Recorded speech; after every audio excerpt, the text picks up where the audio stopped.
welcome to the Northern Counties East League podcast. I'm Richard Watts. I'm now joined by League General Manager Matt Jones.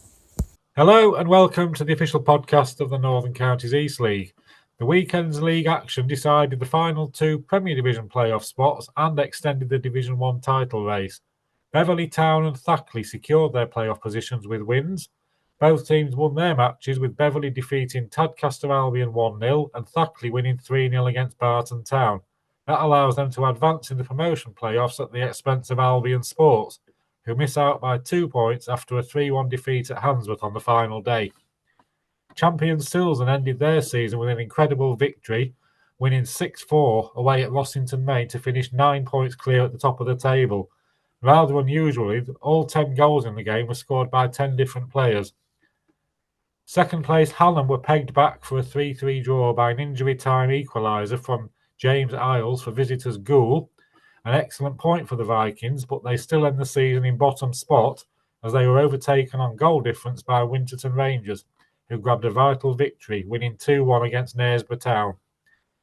Elsewhere, third place Golco were beaten 2-1 at Parkgate, and Penistone Church ended the season with a 7-2 home win over Frickley Athletic to ensure an 8th place finish for themselves.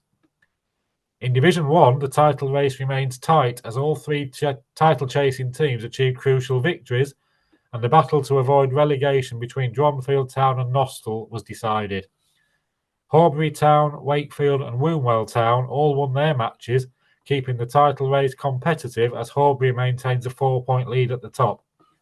Horbury opened their new stand on Saturday before recording a 2-0 victory over Louth Town to keep the fate of the title in their own hands. Wakefield were 2-0 winners at Athersley Recreation, while Wombwell remain in contention after a convincing 5-0 win at Armthorpe Welfare. Ilkley Town guaranteed themselves the last remaining promotion playoff spot with a 4-1 home win over bottom side Yorkshire Amateur, a result that ended the hopes of the only other side in playoff contention, Worsborough Bridge Athletic, who were beaten 4-1 at Appleby Frodingham. In the race to avoid relegation, Dronfield Town were confirmed a bottom three spot as Harley Adams' 90th minute winner saw visitors Selby Town grab a 3-2 victory. That leaves Chris Millington's side 4 points behind Nostell Miners Welfare with one game remaining for Dronfield, who secured their Northern Counties East League status by winning 1-0 at Glasshoughton. Elsewhere, there were hat-tricks for both Joshua Batty and Dale Hudson as Big Town jumped up into 6th with an 8-0 home victory over Swallowness, and Louis Seddons was the match winner for Club Thorn Colliery as they defeated visitors South Leeds 1-0. Durnan District, who had already secured themselves a playoff spot, were 2-1 home victors over Shelley, while Maltby Main beat host Harrogate Railway Athletic 2-0. On to this weekend, where we see the semi-finals of the Premier Division playoffs take place. Hallam welcome Thackley to Sandygate, where another bumper crowd is expected. At the time of recording this podcast, over 900 tickets have already been sold for the game. Hallam are hoping for their fourth crowd of over 1,000 people this season. The other semi-final sees Golkey United welcome Beverley Town, with the winners advancing to next week's final with a place in next season's Northern Premier League at stake. There's a full set of 11 matches in Division 1, where most eyes will be on Maltby Main, where Horbury Town can claim the title with a win.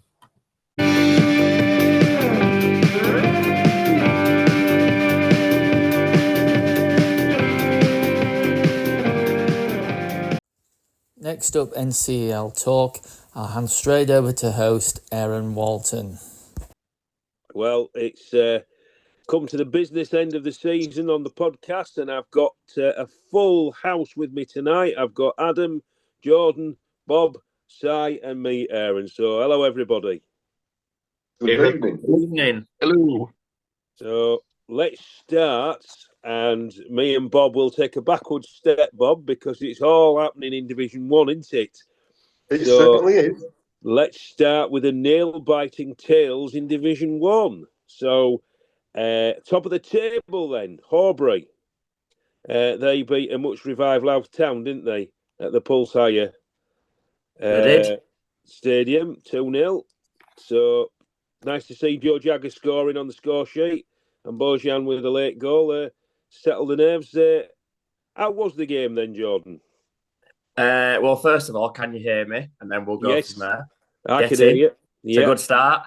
Right. Well, yeah, a nail-biting affair. Obviously, with a lot at stake. But the boys knowing that 2 wins at this stage, no matter what happens and results elsewhere, means that we don't have to worry about those other results, and the trophy comes back to WF4.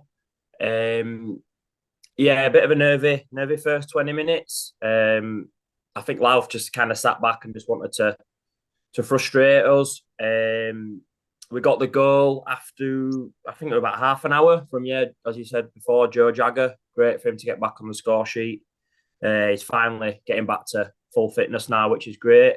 He'll definitely be needed on Saturday. And then like 5 minutes into the second half, Louth had 2 really good chances, and you're thinking, oh no, surely it's not gonna happen. I think they hit the bar, and then they missed a pretty easy chance out wide, just past the post.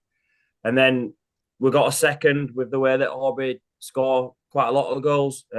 Fast, front-paced football. Joe Jagger nicked the ball on the halfway line to put us in a 3-on-1. We played it out wide, played it through on goal, and we squared it and we scored. And a lot of celebrations. And probably a lot of relief from fans, management, and volunteers that we won in a nervy 1-0 scoreline, and then pretty comfortable from that point on. So just the 1 win needed now for us. Certainly is. And you opened your new stand as well, I see on social media. Yes, we did. Yes, we got the mayor of Wakefield down. He used to be the Labour leader of Horbury, so he's been down a few times, worked closely with the mayor. So we got him down to open the new stand, which was great. Good crowd, over 300. A lot of family, a lot of children, which was great, and a lot of junior kids as well, which was brilliant. A good day all round. Yeah, brilliant. And it looks mighty impressive, that stand, if I may say so. Well, yeah, it does to most people, but maybe not the odd person. You'll always get you always get them, yeah. Doesn't matter what you do. Exactly, yeah. It's exactly the same as what we do have on the top side of the pitch, albeit it's got no seats in. But we've managed to be able to do it for a quarter of what it cost someone else to come in. So one of our volunteers, Phil Taylor, has been working tirelessly over the season to get that sorted. Well done, Phil. It looks brilliant. And for all those people who grumble and moan, for us who go to games, we love to be undercover. So thank you very much. So if we come to Horbury next season with Barton Town, at least we're undercover. So that's the main thing. So that's Horbury. So could Wakefield and Woolwell keep up the pace? Well, let's go over to Si. Wakefield, away at Athersley Rec. How did it go? 2-0 in this one, as John was saying with Horbury, obviously knowing that they had to win the 2 games to win the title. We knew that winning our next 2 games would take it to the last day. I won't do any foreshadowing for Tuesday's game, but this one we did put away. 2-0. Athersley put up, a good battle. They're a good side that can frustrate anyone. We got a goal in the first half, a penalty from a handball, and then in the second half, it took us a bit to break them down to try and get that second one. And it was one of those games where, like John was saying with theirs, like you wonder if someone's going to nick a goal back. And luckily, we managed to then get a second one to kind of put the game to bed. With Mogashi playing in Jaden Sandu to get the goal to seal the win in that one. But yeah, it was a good afternoon out as well. And the people who did that walk that we mentioned last week as well, the charity walk from Wakefield to Athersley, raised over £500. Walking from Wakefield to the ground there as well for Andy's Man Club and for one of the Athersley Rec players who'd got a double leg break earlier in the season. So well done to all those guys that did that. Yeah, certainly well done. So that was Wakefield, done and dusted. 2-0 win. Woolwell, though, they dismantled Amthorpe, didn't they? 5-0. Wow.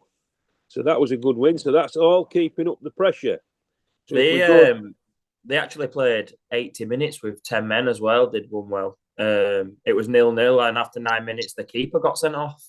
But then they still won 5-0, so yeah. Wow, blooming it. That's brilliant, that, considering the keeper's got sent off. So that's even better for Woolwell. So Durham District kept up the good form, didn't they, by going and beating Shelley 2-1. All the goals scored in a 13-minute window in the first half. So, well done to Durham District, and obviously they're booked in for the playoffs, aren't they?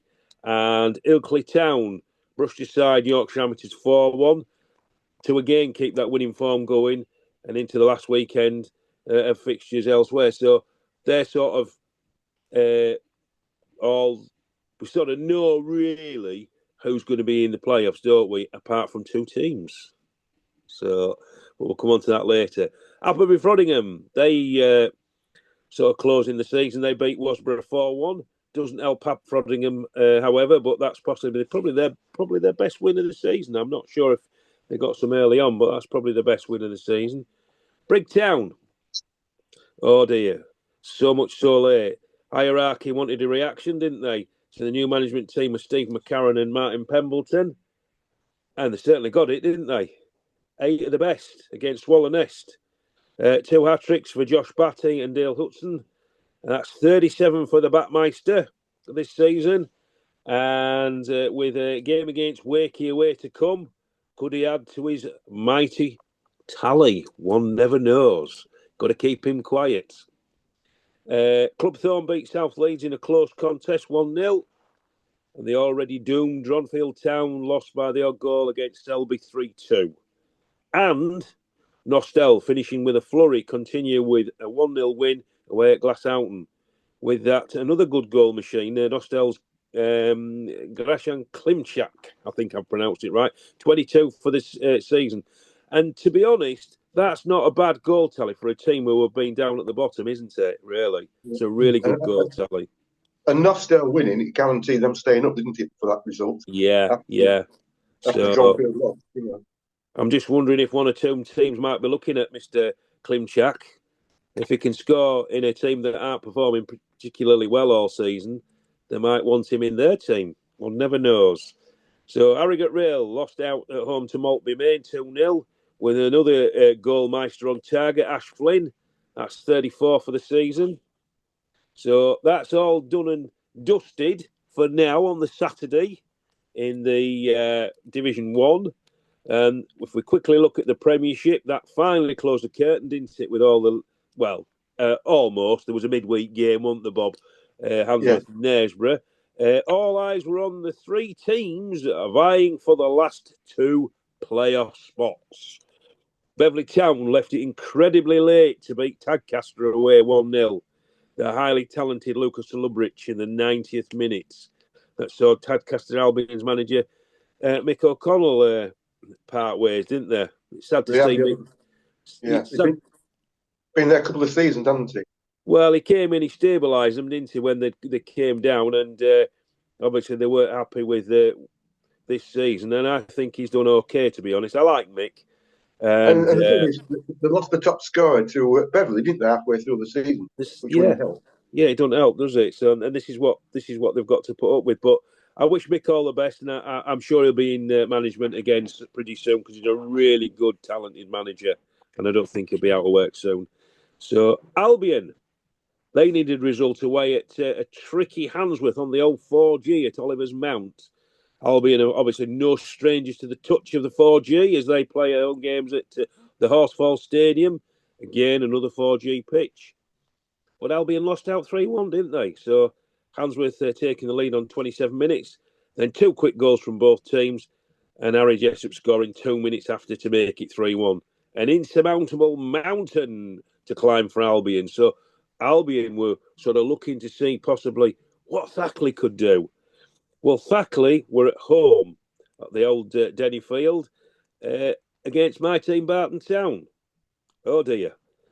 Oh dear, oh dear, oh dear. Well, we're so happy the season's finished. Barton Town lost 3-0. Slater Barnes, of course, an ex-Wakefield and Golka man, scoring after 14 minutes for the Denny boys. And then early in the second half, Anthony Brown, who's always been a thorn in Barton's side, scored a second for Thackley. And then Luke Rhodes put the icing on the cake to make it 3. Good crowd there at Denny Field, 268. So it's Thackley booking their place in the playoffs with Beverley. So Thackley play Hallam away, or at Hallam's ground, and Beverley Town away at Golka. We'll have a look at them later on to see who we fancy. In other matches, the bottom two sides showing some excellent form that can hopefully continue into next season. So, Bob, over to you. I see you busting to go. What a great game. Well, it was. But the Hallam pitch got that famous slope. We played up the slope in the first half. We got a penalty about 2 or 3 minutes in, which we converted. Thought it was going to be a good day. But then Hallam came back strongly and scored 3 goals in space of 10 minutes. Wow. So after 17 minutes, it was 3-1. We all thought, oh, it's going to be one of those days again. But credit to the lads that they held on to half-time 3-1. And then the second half with the slow, Ewan Healy's got a cracking shot just outside from the penalty area early on in the second half, make it 3-2. And then that man, Jimmy, popped up in the 90th minute to get us the equaliser, 3-3. But we just couldn't get that winner because with the other result, Winterton winning, it consigned us to the bottom on goal difference. And the thing is, if you're second bottom, you've always got a chance of a reprieve.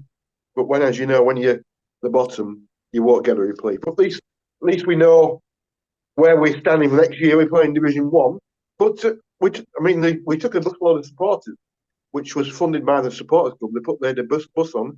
And I have to say, at the end, the supporters were really happy that we saw how the team played and could see the positive sign. I mean, after 24 games, we had 9 points.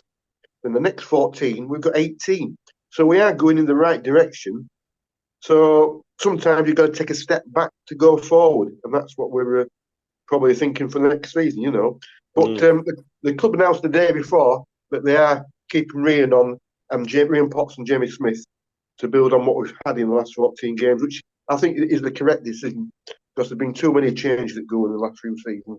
Stability is the key word, Bob.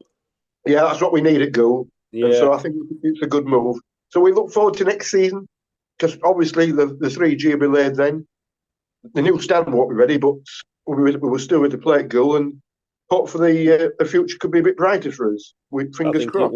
I think it will. You've got a lot of new teams to play. You might attract a few more fans. You've got something to build on because you've got that stability there. So I think it's, like you say, a step back to step forward. 1 step back, 2 steps forward, let's hope. Yeah, but credit to Winterton. I mean, they won the last 2 games because I thought we were going to be safe at 19th, but credit to them, they won the last 2 games. So because it was a new manager, isn't it? Robbie Starr. Robbie Starr, yeah. Yeah, so he's worked wonders. Ex-Winterton man himself when he was playing. He's played for a host of clubs, played for Barton Town. But as he said, Winterton Rangers also got a good win. 2-1 at home to Knaresborough. Possibly Knaresborough taking the foot off the gas a bit, looking for one eye on that JCP Construction Trophy on May the 6th. But it's still a good 2-1 win. And that's 2 out of 2 for the new gaffer, Robbie Starr, isn't it? So he's looking hopefully to build on for next season. Campion beat Bottisford to end a run of wretched form for Campion. They won 3-1. Parkgate. I think Parkgate have had a good season. First season back. A lot of the players who came up from last season were pulled and pilfered to other teams. So there was having to start with reasonably new canvas and a lot of young lads.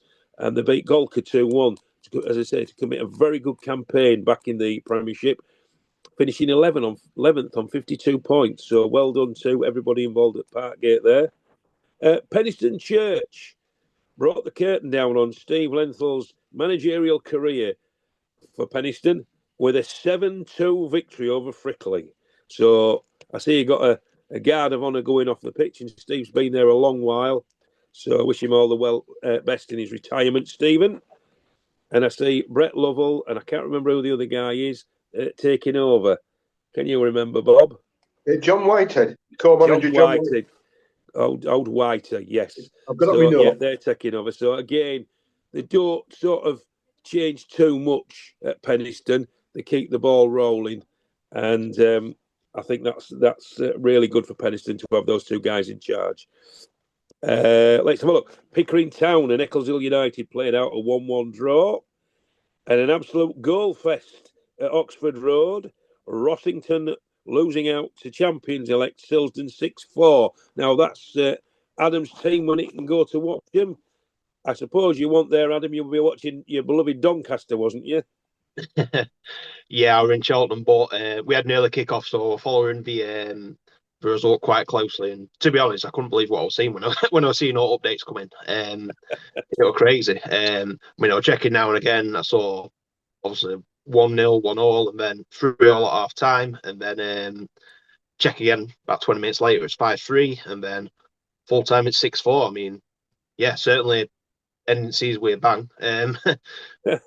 Whichever way you want to look at it, but yeah, like I said, shame to lose last two games of the season, but you know, I've said it quite a few times. Been a lot of changes at Rosso and stuff like that.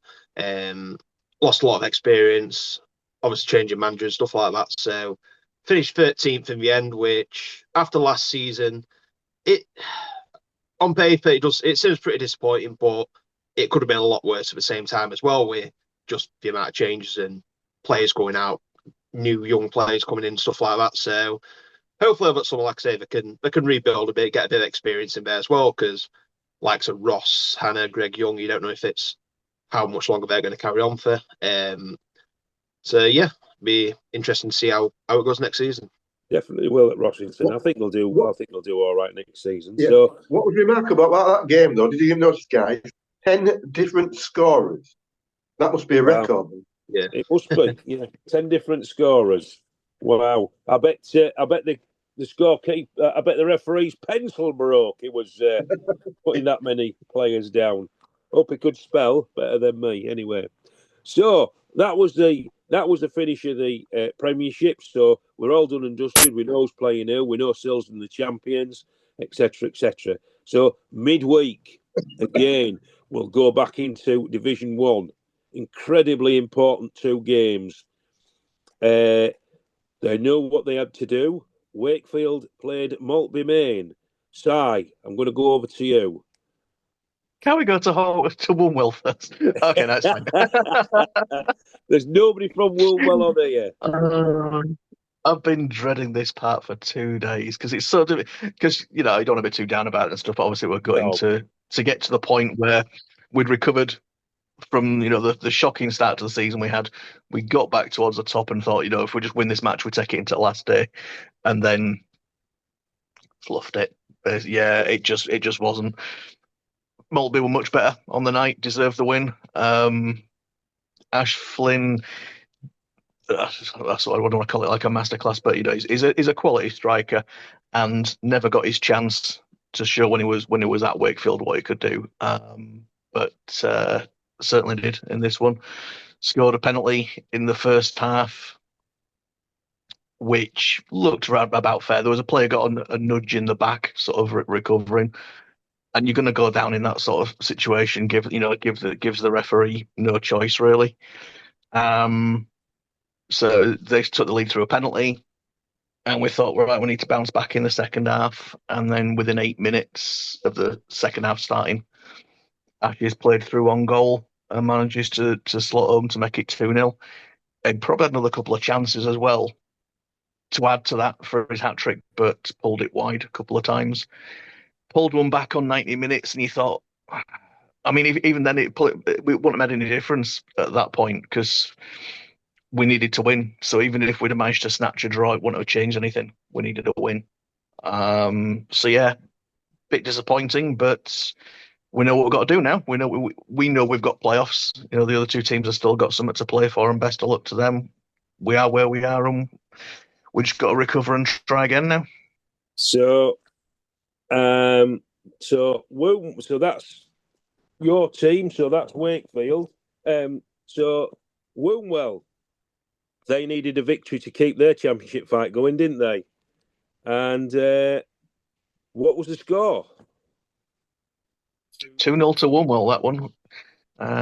Jock Curran, who's played for both Wakefield and Horbury, actually getting the goal for Woolwell in that one. That's quite something with the other two teams that are in there. Getting the first goal, and Jack Dando with the second.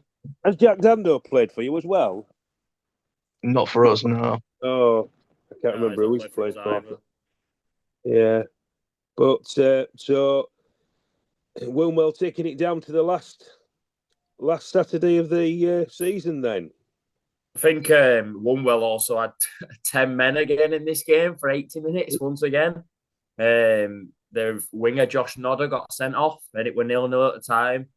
There were a few Horbury players and staff at the Wakefield game looking at the phones thinking, hey, there's a chance we might win this tonight. And then we see that Jock Curran scores. Like, yeah, as we just said, that he's played for both sides. We're thinking, no, it's going to the last day then. Yeah. So they make it 2-0. So up to second for the Wellers. Wakefield are definitely in the playoffs. Do we know who you've got yet? Or is that to be decided? It depends on what happens on Saturday. The slim chance we have of finishing second is if Warnwell lose and we win. Then we could pip them on goal difference. Yeah. But chances are, I'd say I'm 90% sure we're going to be playing Durn, and whoever finishes second is going to be playing Ilkley. Well, you'll definitely get a home tie though, so yeah. Well, home tie for the semi. It'd be nice to finish second, then you've got it for the final as well. But we definitely know we've got home for the semi, as has whoever finishes second. Yeah. So that's sort of sorted out type of thing. Anyway, Horbury Town. If we look at Saturday, then because it's all down to Saturday to sort this out. Horbury Town away at Maltby Main. So you all go down to Muglet Lane. We do. Have you been to Muglet Lane before, Jordan? No, it'll be a first time for everyone. Wow. The pitch is a lot better than it used to be at Maltby. So it used to be all over the place, but they've done a hell of a lot of work at Maltby, and the pitch is in a better state. Probably be a bit dry, but it's well worth a visit to Muglet Lane. And did you see, guys? It's a pay what you want on that Saturday, so it should be a big crowd. Oh, well, that'd be good. I'm hoping to get myself there as well. Hopefully, because Rovers have got 12:30 kick-off and it's just down the road, so hopefully I should be able to make that. Oh, that'd be. Will we be getting one of your blogs on there then, Adam? You will indeed. Oh, excellent. Hopefully we get the right result, and then you've got lots of vlog. Yeah, I'm open to it as well. Fingers crossed. Yeah, so let's fingers crossed that Horbury do the business. So Wilmwell Town, they play Athersley Rec at home, so it's never a given, but if they have 11 men on the pitch, they might lose. You never know. So what we want is nobody sent off for Wilmwell, because they seem to play better with 10 men, don't they? Who else we got? You play Brig. Wakefield play Brig Town at home, don't you? We do, yeah. It'd be interesting. It'd be interesting to see what we do this one. Is it one where you kind of do you do something to prepare for the semis? It's almost a bit. We sort of have that slim chance a second, I suppose, if we won and Athersley won, but it's more about just getting some confidence back, I think, really now. It is putting a performance into, and like you say, confidence, going into the playoff. So who else have we got? We've got Durnan District home to South Leeds, and Ilkley Town playing Louth Town away. That's probably got to be the longest away journey trip in the league, hasn't it? I think it's about the last day of the season. Yeah, I think it's about 240 mile round trip. I think. Jesus, wow, that's some journey. Yeah, I hope the referee's fairly local. Otherwise, his expenses will be as big as a shopping list from Sainsbury's, won't it? It will. So, bloody neck. Anyway, going on. The bottom two play each other, don't they? At Bracken Edge, Yorkshire Amateurs, they play Appleby Frodingham. So that'll be an interesting one.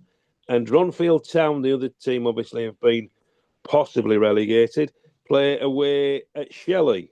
So that's all to do in Division 1. And Clubthorne play Swallownest, Nostell play Harrogate, Selby Town play Glasshoughton, and Wasford Bridge play Armthorpe. So now going back to midweek, Athersley lost out to Clubthorne, didn't they, 2-0?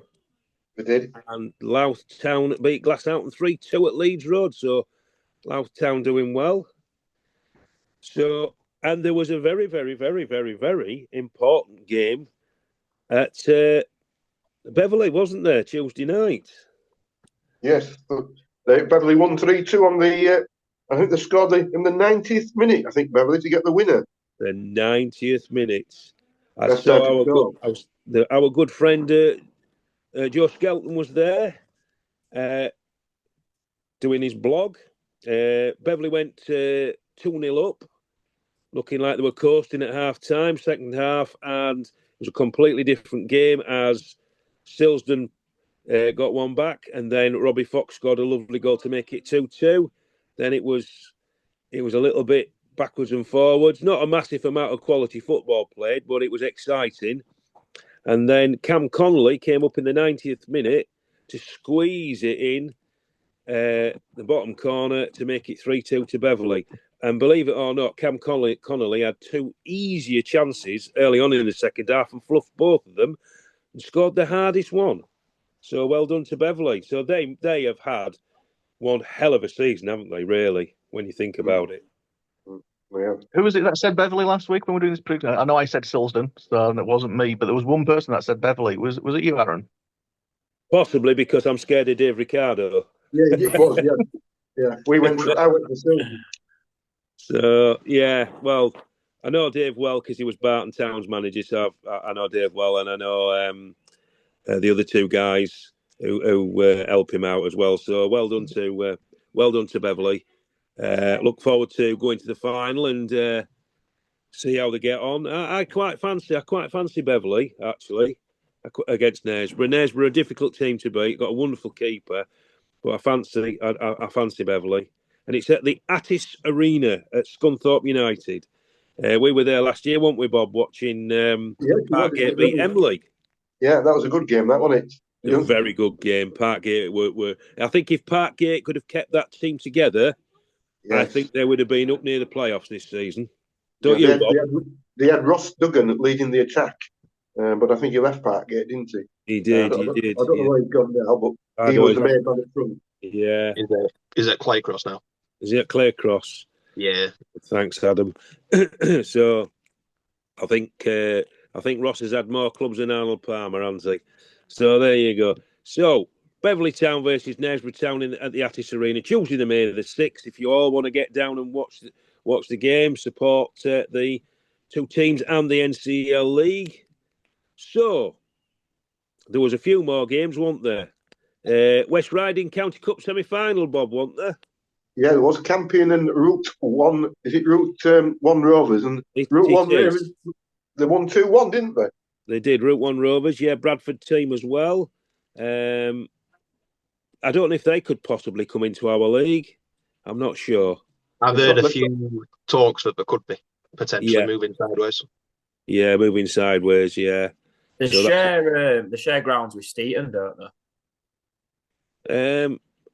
I'm not sure, but it's just our luck to get rid of Silsden, and then we get Route 1 Rovers in, and we're just on the corner. Steeton's just round the corner from Silsden, isn't it?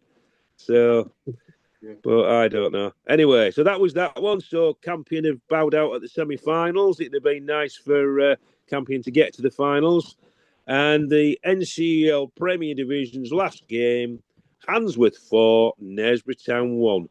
A good crowd there at Oliver's Mount, 213. So Handsworth are having a strong finish to the season. So who's our club of the week then? So I'll go to... Do you want to do the playoffs first, though, for Saturday? Go on, Bob. The playoffs, because we've done the Division 1 playoffs. It's Golkart home to Beverley. That'll be a good game. And then Hallam home to Thackley. And Thackley's got to contend with that slope, So, I think Hallam, I think I've read it somewhere. I think they've sold 700 tickets already on their website, they were saying, at least. Yeah. I think it's 1,100 now. Oh, my goodness. Yeah, it's going to be packed, isn't it? Yeah. Be a good atmosphere. Yeah. So, who do we fancy, boys? Who do we fancy for that? Hallam or Thackley? No, you've got to go. Yeah, you've got to go with Hallam. Yeah, Hallam. On the long pitch. Yeah. You all going to go for Hallam? Yeah. Yeah. But the second game is a lot closer to call, I think, Golcar and Beverley. Golcar and Beverley. So who do we think then? Bob, who do you think? Well, because I've got Ollie Russell and Cal Petru, ex-goal players, I'll plump for Golcar because I don't want to upset them. Okay. But it'd be tough. Who are you going to go? Do they have extra time in these playoffs, or do they go straight to penalty? Do you know what? That's a good question. I think it's straight to penalties because last season anyway, when we were in lost in the playoffs after 90 minutes, it went straight to penalties. So I'm guessing it's the same this year, but not 100%. Yeah. I think that match could go to penalties. Be that close. Beverley and Golcar and Beverley. Yeah. So, who do you think, Si? Who do you think is going to win between the two? I'm going to take Beverley on that one because they're on a bit of form. Yeah. Jordan? Beverley for me. Yeah. Come on, Adam. Who do you think? It's a tough one because Beverley's on form, but Golcar's own record's really good. I think, like I say, I think it could go to penalties. I'm gonna go Golcar on penalties. Golcar on penalties. Well, I'm gonna go. Depending what team they've got out, I'm gonna go Beverley Town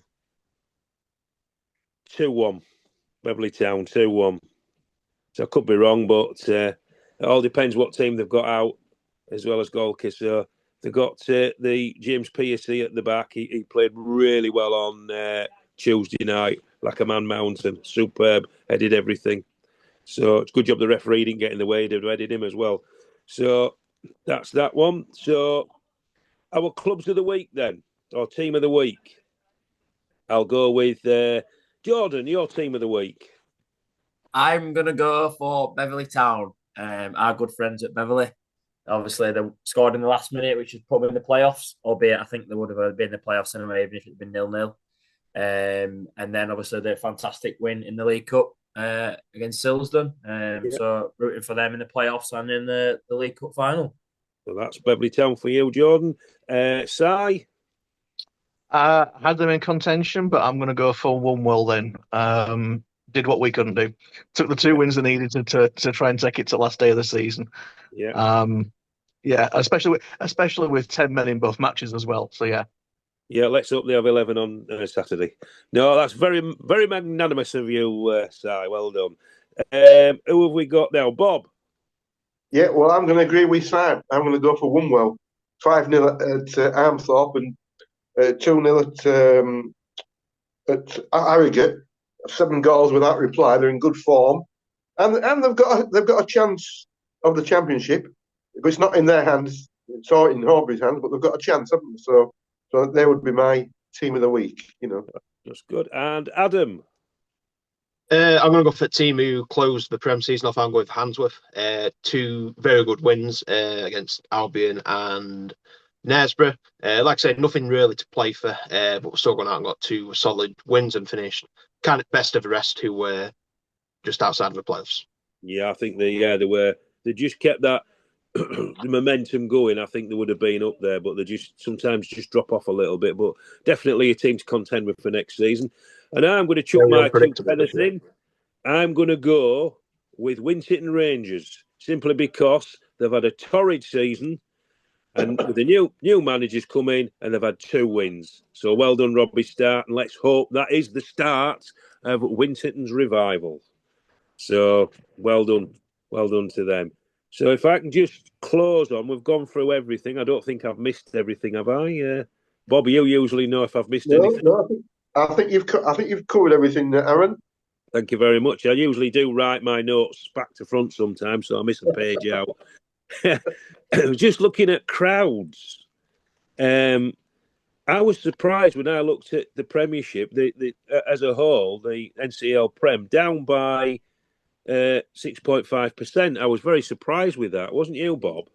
Yeah, but there was nearly 700 at Hallam, so even for because that game on Saturday, really Hallam they were cemented in second place, so they made one or two changes. There was nothing to play for, but at least 700 people turned out. But there was probably about 60 from Gould, though. But it was a good crowd, you know. Good, yeah. So that was another good crowd at Hallam, wasn't it? They've been superb. Penistone had 402 there, so they always get behind the team, don't they? Taddy had 296 there. I think there's quite a few from. I was going to say that. Was there? Were they playing Beverley, weren't they? Yeah. I know Beverley always take a bus full with them. The old Jolly Boys outing.